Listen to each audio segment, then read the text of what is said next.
Hey everybody, welcome back. Hope you had a great Christmas holiday season, and thanks for stopping in at the Red Barn where we are continuing to work on the wiring for our Ferrari 360 swapped Porsche 914. Sorry for a little bit of delays in getting these videos out on a weekly basis. There's been lots going on around here. Some of it's related to the car builds, some of it's not related to the car builds. And anyway, I'm back on the wiring and hope you enjoy.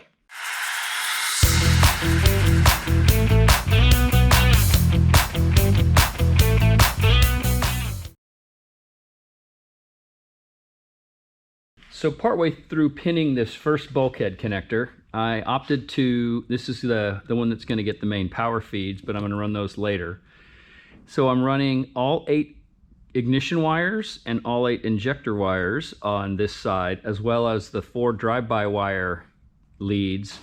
And then I'm going to end up running one of the wide bands through here, and that gives me all of the, it uses all of the positions in this particular connector. So what I'm doing now is I'm working through with the wiring diagram, and I am now looking for ignition number 2, which is the yellow with red. And so here's this process, as tedious as this is. And I've worked out how much slack I want here, and where I can position it on this connector, and where I need to cut the wire so that I maintain the right length. And so I'm going to cut this wire right here. I've got my stop on my wire stripper set to know that it's the proper length for removing the amount of insulation that I want. So I'm going to remove that. I've got my pins set out here. And this tests the old eyeballs, I'll tell you. But that, whoops, yep, that number 20 terminal slides right on there. Oh. You got to make sure every one of those conductor strands is inside. And then once it is, it's into the DMC crimping tool. Position that correctly. Full cycle, and you've got that.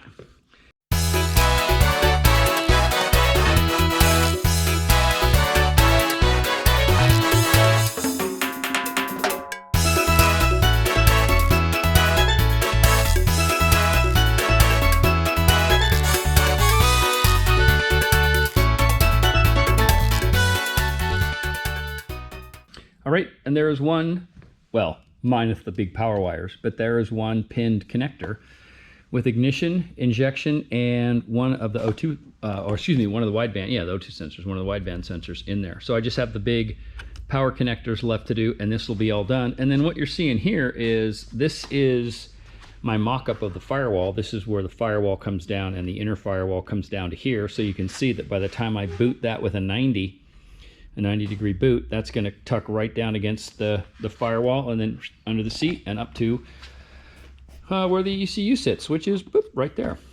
And yeah, big mess, but you can see as I start getting it organized, it gets a little bit tidier.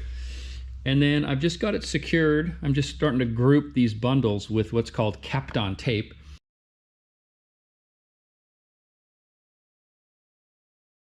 But there you go, one pinned connector, and now I'm just going to keep chipping away at this. And then the assembly. So once the contact is crimped on, this is a little installation tool that helps you seat these contacts in the connector.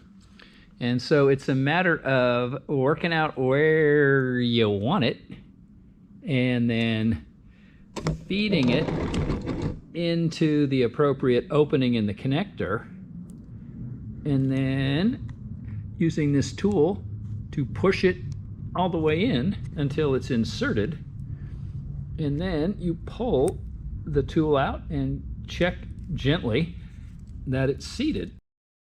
And then I just worked up a spreadsheet that gives me which connector pin this is, which pin from the ECU is mapped to it, and then what its function is, and then I have a map of each connector. And you'll notice I got an interior view and an engine view, and that's because depending upon the connector, you're either reading it the right way, A, B, C, D, E, or you're looking at it backwards, and it's quite confusing. So I do a map check. So when I'm working on this is the interior view. So this connector I'm reading backwards, so that's this. But when I get over to the engine side and I'm working on, what am I looking at? These are the pin locations that I'm looking at. So it's coming along, and I'm saving the best for last. I'm saving my shielded cable for last. And then here I've just split out the third connector, if you will. And this is the rear lights and the can system for the engine compartment can. These are the the interior can connections. And then these are all the wires that will run, like there's a split for the turn signals and running lights. That's what some of this power is. But these are also all of the wires that run up to the switchgear that'll trigger things like the wipers, the seat heaters, the sport exhaust, the cruise control, a bunch of other stuff. So yeah, lots and lots and lots of wires, but it's coming along. It's coming along, and I'm tidying it. It's tidying up quite nicely. Oh, and here's one other thing, real quick. These are the 25 amp wires that come in the flying lead harness, and these are what I replaced them with. This is the 25 amp capable 12 gauge TEF-Zell wire, and you can see now this is probably overkill, but the number 12 pins that run through this connector don't fit this wire gauge. So this is actually 28 amp rated wire, and you can see it's much smaller, much lighter.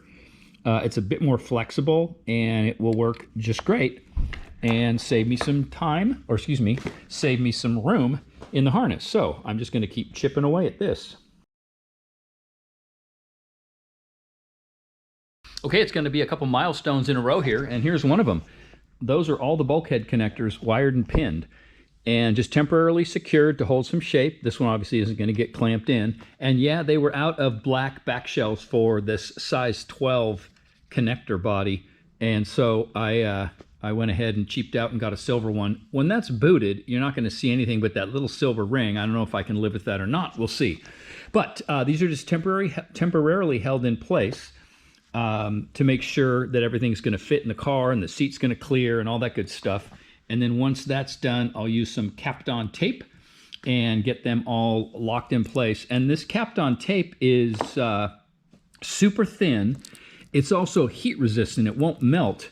So typically it's supportive, it's heat resistant, and it's really thin. And so supportive meaning it helps strain relieve any areas where you use it, like these coming around the corners here.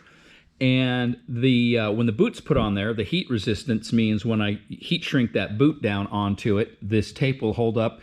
And it's super thin, so it doesn't put any bumps under the harness. And it's you can remove it, and it doesn't leave any sticky residue. So it's kind of magical stuff. So once everything's perfected here and tested, which is what I'm about to do here, and what I do is I just use the old voltmeter, multimeter, and I've taken a pin and just made a little pin that I can insert into whichever of these contacts here, and then I can test it at the other end to make sure every one of these circuits is locked down and working and in the right place, and that my documentation is correct for all the connectors. And so that's what I'm going to go do now. And let the tediousness begin. So pin connector A1. And find connector A1 on here. It's position K, and that tones out, so I know I've got a good connection there. And so I can mark off connector A1 as tested, and let's just chip away through here, and we go to A2. And I'm not going to film this whole thing, as you can imagine. Position J, and so on and so on.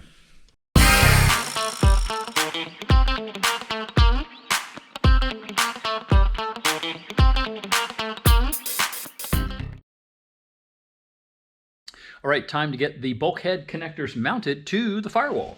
So what I did is I just used the old CAD program to mock up using the guide from the connectors, the manuals from the connectors, to mark out holes for the connectors to pass through. And then there are the nut plates that will fasten on to those other 4 holes. So now it's a question of just using the hole punch and marking all the center spots on here, and then just drilling all this stuff out.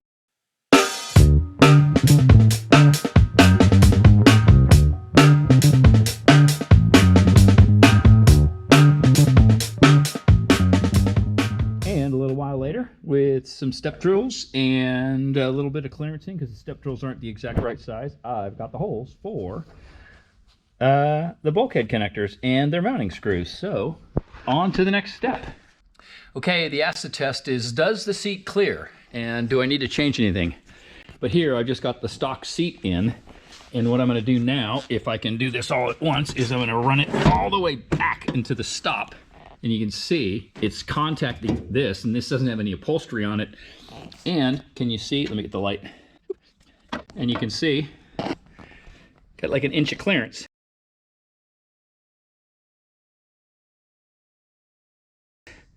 So I can go ahead with those angles, and you can see it sneaks down underneath there, and everything's super hunky-dory. So that is that.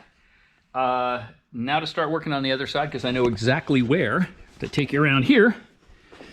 You can see where those connectors are now going to come through. And I don't have the right hardware in there. I don't have the nut plates on it. What I did is I just tapped a few of the holes in the firewall itself. It's thick enough that it'll hold, you know, the little bit of force that's holding those on there.